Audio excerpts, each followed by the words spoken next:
اعوذ باللہ من الشیطان الرجیم بسم اللہ الرحمن الرحیم الحمد للہ رب العالمین وصلی اللہ علی محمد وآلہ الطاہرین.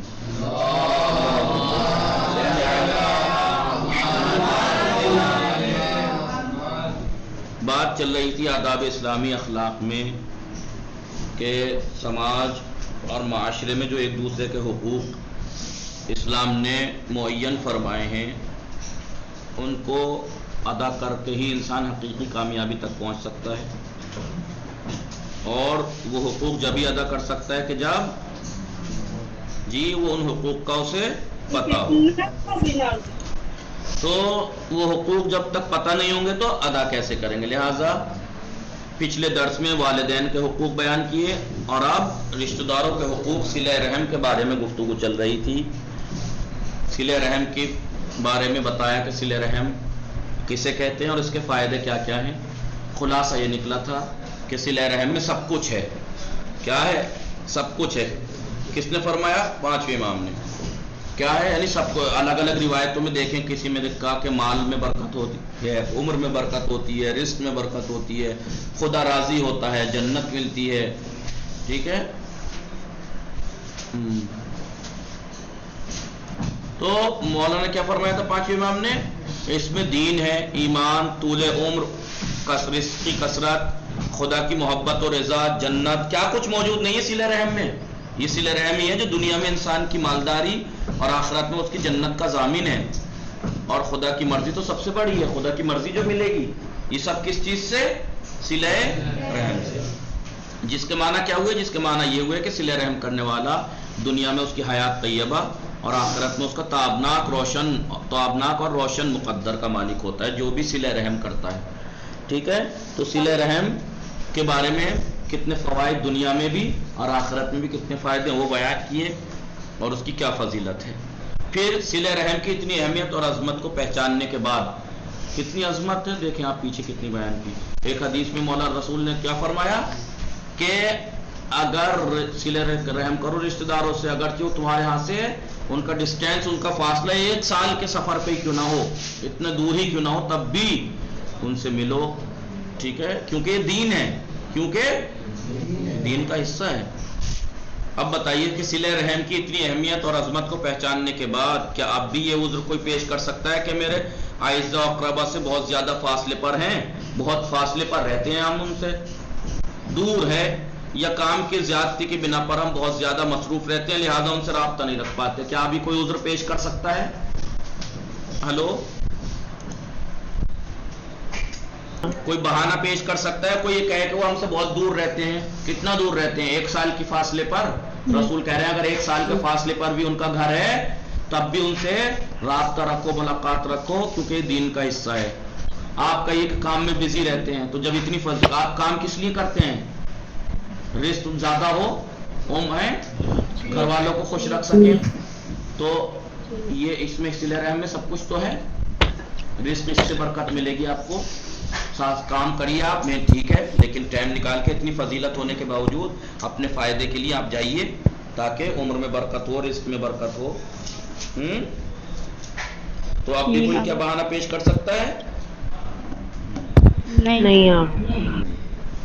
اور خاص طور سے اگر کسی کا کوئی عزیز کسی ظلم کا، خاص کر کے اس وقت جب کسی کا رشتہ دار کوئی ظلم کا شکار ہو، اس پہ ظلم ہو رہا ہو، تو کیا اس کے ساتھ یہ طریقہ کار واقعا جائز ہے؟ تو کیا ایسا رویہ اپنانا، ایسا پیش آنا اس کے ساتھ صحیح ہے کہ وہ مصیبت میں گرفتار ہے اور ہم اس سے ملنے تک بھی نہ جائیں، اس کے کام ہی نہ آئیں؟ کتنا سخت ہے. جب آپ خود سوچئے جب ان کی رشتہ داروں کی اتنی فضیلت اور اتنے فائدے اور اتنے ثواب رکھے ہیں تو اس رشتہ داری کو توڑنے والے کے لیے گناہ بھی تو اتنا ہی ہوگا. پیغمبر اکرم حضرت محمد مصطفیٰ صلی اللہ علیہ وآلہ وسلم اور ائمہ معصومین علیہ السلام، ائمہ طاہرین علیہم السلام نے ہر مومن کے لیے ایک ایسا روشن، واضح اور روشن راستہ بتا دیا ہے، بنا دیا ہے، جس پر چلنے والے ہر شخص سے خدا راضی رہے گا. تو اس راستے پر چلنے والے سے ہر کوئی یہ چاہتا خدا مجھ سے راضی ہو جائے، لیکن ائمہ اہل بیت نے تو راستہ بنا دیا ہے کہ اس پر چلنے والا ہر ایک سے اللہ راضی رہے گا. صلہ رحم کیجیے. روایات میں ہے کہ پیغمبر اکرم صلی اللہ علیہ وآلہ وسلم نے سے کسی نے شکایت کی کہ مجھے میری قوم اور قوم والے اذیت دیتے ہیں. ایک شخص نے آ کے شکایت کی یا رسول اللہ مجھے میری قوم میرے خاندان والے اذیت دیتے ہیں, لہذا میں نے ان سے یہی بہتر سمجھا ہے کہ ان سے قطع تعلق کر لوں. ہم کیا کرتے ہیں, چھوٹی سی بات ہوئی ہم ان سے ملنا ہی نہیں ہے, نو وہ اچھے لوگ نہیں ہیں. دیکھیں رسول صاحب کے شخص کیا کہہ رہا ہے کہ میری قوم والے مجھے بہت اذیت دیتے ہیں, لہٰذا میں نے یہ بہتر سمجھا کہ ان سے ملنا جلنا بند کر دوں, قطع تعلق کر لوں. تو رسول نے کیا فرمایا, خدا بند عالم تم سے ناراض ہو جائے گا. مطلب قوم اذیت دیتی ہے, قوم ستاتی ہے, اور یہ شخص ان سے رشتہ توڑنا چاہ رہا ہے, تو عذاب ان پہ نہیں اس پہ ہوگا. خدا ناراض کس سے ہوگا, اس سے ہوگا. اگر وہ تمہیں ستاتے ہیں تو تم رشتہ مت توڑو, خدا تم سے ناراض ہو جائے گا. اور اس نے عرض کیا رسول اللہ پھر میں کیا کروں.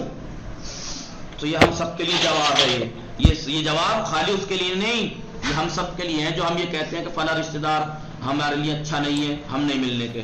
فلاں رشتہ دار ہم سے نہیں ملنا چاہتا, ہم نہیں ملنے کے. فلاں رشتہ دار نے ہمارے ساتھ یہ کیا تھا, ہم نہیں ملنے کے. وہ سب کا جواب ہے. یہ پیغمبر نے فرمایا تو اتی من حرم کا, جو تمہیں محروم رکھے اسے تم عطا کرو, یعنی جو تمہیں تمہارا حق نہ دے. مثلا ایک بھائی اپنے بہن کو نہ عیدی دیتا ہے, نہ تہوار دیتا ہے, کچھ نہیں دیتا, نہ دے, آپ اپنا حق آپ اسے عطا کیجئے. یعنی اگر وہ اپنا حق آپ کو محروم رکھے آپ عطا کیجئے. وہ تصل من قطع کا, جو تم سے قطع تعلق کرے, رشتہ توڑے, تم اس سے جوڑو. وہ تعفو عمن ظلم کا, جو تم پہ ظلم کرے اسے معاف کر دو. فاذا فعلت ذلك, اگر تم نے ایسا کیا, کان اللہ عز وجل لک علیہم ظہیرا. ہر انسان کیا چاہتا ہے کہ جب میرے خلاف کوئی کھڑا ہو تو میرا کوئی مددگار ہو, سب میرے پشت پر ہو. تو اگر اللہ مددگار ہو تو کیسا رہے گا. بہت اچھا, اس سے بڑا تو کوئی مددگار ہو نہیں سکتا. تو یہ کہہ رہے ہیں رسول کہ جو تمہیں محروم رکھے اسے عطا کرو, جو تم سے رشتہ توڑے اس سے رشتہ جوڑو, جو تم پر ظلم کرے اسے معاف کر دو. اگر فاذا فعلت ذلك, اگر تم نے ایسا کیا تو کان اللہ عز وجل لک علیہم ظہیرا, خدا تعالی ان کے مقابلے پہ تمہارا مددگار ہوگا. ان کے سامنے مقابلے پہ خدا تمہارا مددگار ہوگا, تمہاری مدد کرے گا ان کے مقابلے پہ. جو تمہیں محروم کرے اسے عطا کر دو. اردو دیکھیے ترجمہ, جو تم سے رابطہ توڑ لے اس سے رابطہ قائم کرو, جو تمہارے اوپر ظلم کرے اسے معاف کر دو. اگر تم ایسا کرو گے تو ان کے مقابلے کے لیے خداوند عالم تمہارا یار و مددگار رہے گا. اب بتائیے اپنا مددگار خدا چاہیے یا بس چھوٹی سی بات پہ ناراض ہو کہ ہم تو نہ ملنے کے. جی خدا چاہیے. جی لہٰذا رشتہ دار, ہم لوگ اکثر بہانہ کیا لیتے ہیں کہ بھائی فلاں سے کیوں نہیں ملتے, آپ اپنا رشتہ دار ہی تو ہے. ارے مولانا کیا بتائیں, بڑا بدتمیز ہیں, اور یوں ہیں اور یوں ہیں, اور یہ ایسے ہیں اور برے ہیں, ظالم ہیں. تو یہاں پہ بتاؤ کوئی بہانہ یہ والا آ سکتا ہے, پیش کر سکتا ہے کوئی یہ پڑھنے کے بعد ظالم ہے معاف کر دیجئے, تمہیں نہیں دیتے تمہارا حق تو تم آپ اپنا حق جو ان کا ہے ان کو دیجئے. ٹھیک ہے, وہ رشتہ توڑے تو آپ اتنا کچھ جاننے کے بعد کوئی انسان کسی بھی طریقے کا بہانہ لا سکتا ہے. جی فرمائیے. آغا ایسا کرنے سے گھر والے بھی پھر ناراض ہو جاتے ہیں کہ جب وہ تم سے نہیں بول رہا تم کیوں نہیں تو بول گھر رہی ہو, والوں کی یہی تو ایسے میں کرتے کہنا چاہ رہا ہوں کہ آپ لوگ سیکھیں گے تو اپنی اولاد کی ایسے ہی تربیت کریں گے, نہیں کریں گے. ان کی تو تربیت پتہ پرانے لوگوں کی تو انہیں بھی تو سکھایا جائے, انہیں پتہ ہونا چاہیے کہ آپ پڑھ رہی ہیں, آپ عالمہ ہیں, پڑھ رہی ہیں, تو آپ کو آپ کی بات ان کو ماننی چاہیے کہ یہ ہماری باتیں نہیں ہیں, دین کی باتیں. آپ بتائیے آپ کو دین میں رہنا ہے یا اپنی مرضی پہ چلانا ہے, جیسے آج کل عورتیں اپنی مرضی کا چلاتی ہیں. تو انہیں کوئی یہ سمجھائے تو صحیح کہ اپنی عقل کا دین نہیں ہوتا, دین عقل کل کا نام ہے, دین عقل کل کا نام ہے. بے عقلی میں دین میں بے عقلی کا کوئی راستہ نہیں ہے, اسلام میں بے عقلی کا کوئی جگہ نہیں ہے. ٹھیک ہے. جی ہاں, کبھی کبھی ویسے اپنوں کی بھی سننی پڑ جاتی ہیں اگر ایسا کرتے ہیں نا. نہیں, دیکھیے رسول نے کیا کہا. ٹھیک ہے. جی ہاں, اور آپ یہ نہ سوچیں کہ مطلب بالکل ہی ہر حالت میں کیا ہم انہیں معاف کرنے کے شرائط آگے آئیں گے کہ کب معاف کرنا, کتنی دیر تک معاف کرنا ہے, اور کب معاف نہیں کرنا, وہ بھی باتیں آئیں گی. ٹھیک ہے. لیکن کوئی بھی اتنی باتیں پڑھنے کے بعد کوئی یہ کہے کہ میرے رشتہ دار کا گھر بہت دور ہے, تو رسول کی حدیث پیچھے کیا گزری کہ تمہارے رشتہ دار کا گھر اگر 1 سال کے فاصلے پر بھی ہے نا, تو بتائیے اس دنیا میں اس ٹائم کوئی سی جگہ ایسی ہے جہاں 1 سال لگے پہنچنے میں, نہیں نا. تو اس کا مطلب ہم بہانہ نہیں لا سکتے کہ دور ہے. کوئی یہ کہے کہ میں بزی رہتا ہوں اس لیے نہیں ملاقات کر سکتا, نہیں مل سکتا, تو جب اتنا ثواب ہو کہ خدا راضی ہوتا ہے, رزق بڑھتا ہے, کس لیے بزی رہتے ہو آپ؟ کام میں کمانے کے لیے. تو رزق تو اس سے ملے گا. رزق برکت کہاں سے ہوگی؟ اس سے. تو اس کے بعد بھی کوئی بہانہ لا سکتا ہے؟ انسان کو کیا چاہیے؟ رزق میں برکت، عمر میں برکت. خدا کی رضا تو سب سے بڑی ہے. خدا کی رضا بھی اسی میں ہے. خدا راضی ہوتا ہے. اور کوئی یہ کہے کہ بھائی میرے رشتہ دار برے ہیں، تو یہ والی حدیث دیکھ لیجیے آپ. رسول کے پاس ایک شخص آ کے کیا کہتا ہے؟ یا رسول اللہ میری قوم والے مجھے بہت اذیت دیتے ہیں، میں نے سوچا کہ اس کا ایک ہی راستہ ہے کہ میں ان سے تعلق قطع کر لوں. تو آپ نے کیا فرمایا؟ اگر تم ایسا کرو گے تو خدا تم سے ناراض ہو جائے گا. تو کہا یا رسول اللہ پھر میں کیا کروں؟ تو آپ نے کہا جو تمہیں محروم رکھے اسے عطا کرو، جو تم سے اگر رشتہ توڑے تو تم جوڑو، اور اگر ظلم کرے تو اسے معاف کر دو. ایسا کرو گے تو اللہ تمہارا مددگار ہوگا اس کے مقابلے میں. مولا کائنات نے فرمایا ہے سلو ارحامکم. مولا کائنات کیا فرما رہے ہیں؟ سلو ارحامکم، اپنے رشتہ داروں سے. وعلیکم السلام. مولا کائنات نے کیا فرمایا؟ سلو ارحامکم، اپنے رشتہ داروں کے ساتھ صلہ رحمی کرو، یعنی ان سے ملاقات رکھو، اچھے رابطے رکھو. وَإِن قَطَعُوكُمْ، اگر وہ تم سے رشتہ توڑے تب بھی، اگر وہ تم سے نہ ملنا چاہیں، تم سے رابطہ نہ بھی رکھنا چاہیں تو تم رکھو. تمہیں حق نہیں ہے توڑنے کا، حالانکہ حق اسے بھی نہیں ہے. اگر وہ اپنا حق نہیں پورا کر رہا، رشتہ توڑ رہا ہے، تو وہ اپنا ذمہ دار ہے. خدا اس سے ناراض ہوگا، عمر اس کی گھٹے گی، رزق سے برکت اس کی اڑے گی. لیکن تم ایسا نہ کرنا ورنہ تم سے خدا ناراض ہوگا. اپنے اعزاء اور اقربا سے صلہ رحم کرو، چاہے وہ تم سے قطع تعلق کر لے تب بھی. امام جعفر صادق علیہ السلام نے فرمایا ہے، کیا فرمایا؟ انا صلۃ الرحم والبر لیہون. انسان کیا چاہتا ہے؟ دنیا میں اچھی زندگی ہو، نیک، اور آخرت میں اس کا حساب کتاب آسان ہو. یہی تو چاہتے ہیں ہم سب لوگ. ہاں، تو ہمیں یہ تو چاہتے ہیں کہ حساب کتاب آسان ہو. جب ہمیں پتا ہے کہ جب ہمیں اپنا گھر چلانا ہے تو اس کے لیے کام کرنا پڑے گا. اتنا تو عقل ہے ہمیں کہ ہمیں گھر چلانا ہے تو کام کرنا پڑے گا، تو میں کچھ کریں گے جبھی تو گھر چلے گا. ہمیں معلوم ہے کہ ہم چاہتے ہیں کہ ہمارا حساب کتاب آسان ہو، لیکن جس وجہ سے ہوگا وہ کام ہم کرنا نہیں چاہتے، تو کیسے حساب کتاب ہلکا ہو جائے گا؟ ایسے ہوگا.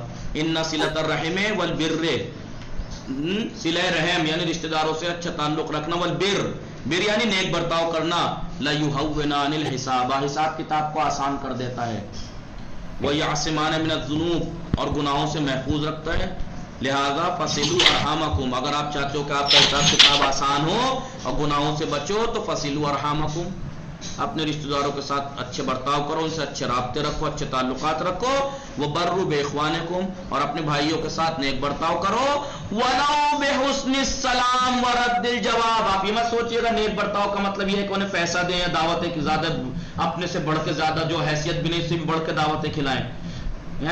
آپ یہ سوچ رہے ہو کہ بھائی جب اتنے ثواب ہے اس کے اوپر صلہ رحم کا، تو اس کا مطلب صلہ رحم کچھ سخت چیز ہوگی، سخت چیز ہوگی کہ بھائی زبردست دعوتیں کھلانی ہے، چاہے اپنے آپ میں قرض میں ڈوب جائے. نہیں، ولو بحسن السلام، چاہے اچھے سے سلام کر کے، مسکرا کے اچھے سے سلام کر کے، اور اگر کوئی سلام کرے تو رد الجواب، اچھے سے جواب دے کے، اس سے بھی صلہ رحم ہوتا ہے. دیکھیے کتنا آسان ہے. آگے پڑھیں گے آپ صلہ رحم، آپ سخت مت سمجھیے گا، صلہ رحم کتنا آسان ہے آپ سوچ بھی نہیں سکتے. اچھے سے سلام کر لینا یہ بھی صلہ رحم ہے، اچھے سے سلام کا جواب دے دینا یہ بھی صلہ رحم ہے. ٹھیک ہے، پانی پلا دینا، شربت پلا دینا، اور سب سے آسان ترین صلہ رحم پتہ ہے کیا ہے؟ کہ کم سے کم انہیں اذیت ہی نہ دو رشتہ داروں کو. یہ بھی صلہ رحم ہے کہ اگر آپ ان کے ساتھ اچھا نہیں کر سکتے تو برائی مت کرو. ٹھیک ہے، صلہ رحم اور نیک برتاؤ حساب کو آسان کر دیتے ہیں اور گناہوں سے محفوظ رکھتے ہیں. لہذا اگر آپ چاہتے ہیں کہ حساب کتاب آسان اور گناہوں سے بچیں تو آپ کو اپنے اعزاء اور اقربا رشتہ داروں کے ساتھ صلہ رحم کرو اور اپنے بھائیوں کے ساتھ نیک برتاؤ کرو، چاہے اچھے انداز میں سلام یا اس کے جواب کے ذریعے کیوں نہ ہو. سلام تو کر سکتے ہو، کچھ نہ کر سکتے تو اچھے سے سلام تو کر سکتے ہو، یا اگر کوئی سلام کرے تو اچھے سے جواب تو دے سکتے ہیں. پیغمبر اکرم صلی اللہ علیہ وآلہ وسلم کا ارشاد ہے، چھوٹی چھوٹی حدیثیں آپ لوگ یاد کریں تو بہت اچھا یاد ہونی چاہیے. سلو ارحامکم ولو بالسلام، رسول فرماتے ہیں اپنے رشتہ داروں سے صلہ رحم کرو چاہے سلام ہی کے ذریعے سے کیوں نہ ہو. آپ ہی سے رسول ہی سے یہ بھی مروی ہے، یہ بھی روایت ہے. کون سی؟ سل رحمکا، سل رحم کا اپنے ارحام سے رشتہ داروں سے صلہ رحم کرو، ولو بشربت من ماء، چاہے پانی کے گھونٹ کے ذریعے سے کیوں نہ ہو جی۔ وَأَفْضَلُ مَا يُوصَلُ بِهِ الرَّحِيمُ، اور صلہ رحم کا سب سے بہترین طریقہ کیا ہے؟ کف الاذى عنها، کہ اپنے رشتہ داروں کو اذیت نہ دی جائے۔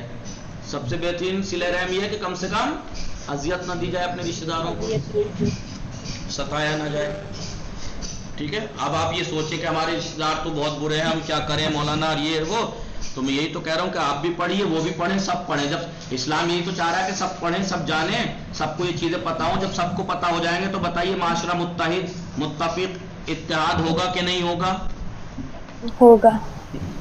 یہی چاہتا ہے ہمارا اسلام، ہمارا دین۔ مذکورہ احادیث شریفہ، جو پیچھے احادیث مذکورہ جو ذکر ہوئی ہے پیچھے احادیث شریفہ، یہ بہت کچھ حدیثیں جو حدیث شریفہ، کچھ شریف حدیثیں یہاں ذکر ہوئی ہیں، حدیثیں جو پیچھے ذکر ہوئی ہیں، ان سے بخوبی سمجھا جا سکتا ہے، اچھے سے یہ بات سمجھی جا سکتی ہے کہ اچھے تعلقات اور روابط کو مضبوط اور ان کی استواری میں، ان کو محکم رکھنے میں صلہ رحم کا کیا کردار ہے، رشتہ داری کو مضبوط رکھنے میں صلہ رحم کا کیا رول ہے۔ دیکھیں کتنا بڑا اہم رول ہے صلہ رحمی کا، اس صلہ رحمی سے ہی آپس میں رشتے مضبوط ہوتے ہیں۔ بہت ممکن ہے کہ آپ کسی سے دور ہونے کی بنا پر اس سے ملاقات نہ کر سکیں، ممکن ہے کہ بہت دور ہے، دوسرے شہر ہیں، دور ہے شہر یا دوسرے ملک میں ہیں، ممکن ہے ایسا اس وجہ سے ملاقات نہ کر سکیں، لیکن ان کے نام پہ آپ کا ایک خط ہی آپ کی طرف سے اظہار محبت اور صلہ رحم کے لیے کافی ہو سکتا ہے۔ اور آج کے زمانے میں تو خط کی بھی ضرورت نہیں ہے، موبائل پہ ایک میسج کر دیجئے، خیر خبر لے لیجئے، واٹس ایپ پہ کال کر لیجئے جی۔ یعنی جس طرح آپ اپنے آس پاس موجود رشتہ داروں کو والہانہ محبت بھرا سلام کرتے ہیں، یہ خط بھی اسی طرح ایک صلہ رحم ہے۔ جب دور والے رشتہ دار کو آپ ایک خط بھیج دیں، یا کسی کے لیے کسی برتن میں پانی پیش کرنا کہ لیجیے پانی پی لیجیے، حتیٰ کہ انہیں کوئی اذیت نہ پہنچانا بھی ایک قسم کا صلہ رحم ہے، کہ آپ رشتہ داروں کو اذیت نہ دیں، یہ بھی صلہ رحم ہے۔ بلکہ پیغمبر اکرم صلی اللہ علیہ وسلم نے اس کو صلہ رحم کا سب سے افضل طریقہ قرار دیا ہے۔ صلہ رحم کا سب سے افضل طریقہ رسول نے کسے قرار دیا ہے؟ اذیت نہ دینا رشتہ داروں کو جی۔ سمجھ میں آئی بات؟ ہاں جی تو یہ صلہ رحم کے بارے میں۔ اب میں آپ سے بھی ایک بات کہی تھی کہ صلہ رحم کے کتنے ثواب اور فائدے ذکر کر دیے، اینڈ پھر کے آخر میں اگر سارا کا نچوڑ نکالا جائے تو سب سے اہم خدا راضی ہو جاتا ہے، عمر بڑھتی ہے، رزق بڑھتا ہے، دنیا میں اچھی زندگی اور آخرت میں جنت اور خدا کی رضا، سب کچھ ہے نہیں ہے۔ رشتہ داروں کی اہمیت اتنی رکھی گئی ہے نہیں رکھی گئی ہے؟ تو آپ خود سوچو، اگر کسی چیز کے بارے میں اتنی تاکید کی گئی ہو، اگر اس کے خلاف کوئی کام کرے تو گناہ بھی تو اتنا ہی بڑا ہوگا جی۔ بھائی رشتہ داروں سے صلہ رحم کرنے کی اتنی تاکید کی گئی ہے، اتنے ثواب رکھے گئے ہیں، تو رشتہ توڑنے والے کا عذاب بھی تو اتنا ہی بڑا ہوگا۔ وہ انشاءاللہ کل پڑھیں گے خط رحم، خط رحم کے بارے میں، یعنی اپنے اعزاء اور اقربا سے خط تعلق کرنے کا کیا عذاب ہے، کیا گناہ ہے، کیا وہ ہے نقصانات ہیں، وہ کل پڑھیں گے انشاءاللہ۔ وصلی اللہ علی محمد وآلہ الطاہرین۔ اللہم صلی علی محمد۔